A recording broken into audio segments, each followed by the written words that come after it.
You've seen the ads. You know the ones. Avoid this, watch out for that, this ingredient is harmful for you. And to be clear, it doesn't mean that those companies and products are lying to you, but it does tell us something important about the marketing used in the health and wellness industry. Fear gets attention. If you've ever finished watching a health and wellness ad and you feel more anxious than informed, you're not alone. And that's what I'm here to talk about today, and going to be looking at why the health and wellness industry, specifically through marketing, uses fear as a motivator to sell products. The simple reason fear shows up so much in health and wellness marketing is it works. As simple as that. It just works. Fear stops the scrolling, fear gets clicks, fear makes people pay attention. If someone says here's a better way to look at this, or here's the scientific approach to this product, you might stick around, you might find it interesting, but when you're scrolling and someone says you've been doing this or you've been using this wrong your entire life, you stop immediately and you want to find out. That doesn't mean that marketing in this way is bad. Totally. I mean, at the end of the day, they are selling you a product that is better for you in the long run, most of the times. But the main motivator behind all of this marketing is fear. And the reason why fear works so well is health feels different. You know, health hits differently than most topics. Health is personal.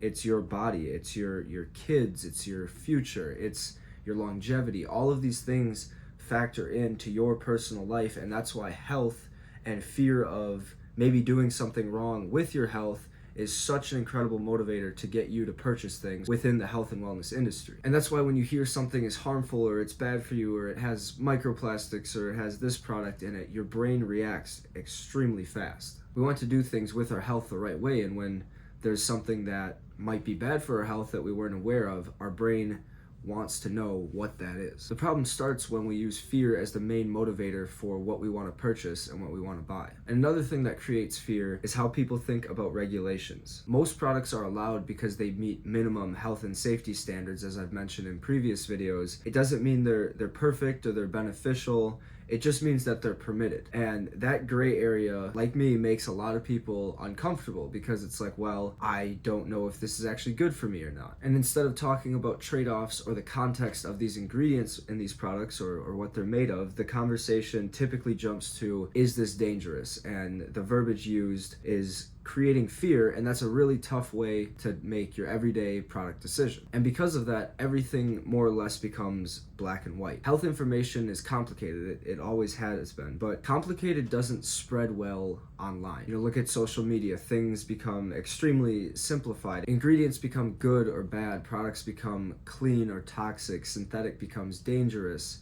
And these shortcuts are helpful at first, but over time they create more confusion, not less. And as I touched on in the last video, two people can read the same study and walk away with different conclusions. And when nuance disappears, fear fills the space, and that's where many marketers within the health and wellness industry use that to their advantage to sell products. And one thing fear-based messaging does is it puts the responsibility on the individual. You know, if something goes wrong with your health or there's been this ongoing issue that you've been dealing with, it automatically feels like you didn't research enough, or you didn't avoid enough, or you didn't apply enough, or you didn't live healthy enough, or you didn't eat clean enough. Health starts to become this roller coaster of what's good and what's bad, and that can be pretty exhausting sometimes. And honestly, that's not how good decisions are made. And fear isn't the same thing as being informed. What actually helps people make better health decisions is the context, the portions, having clear standards, and having realistic expectations. Not panic, not perfection.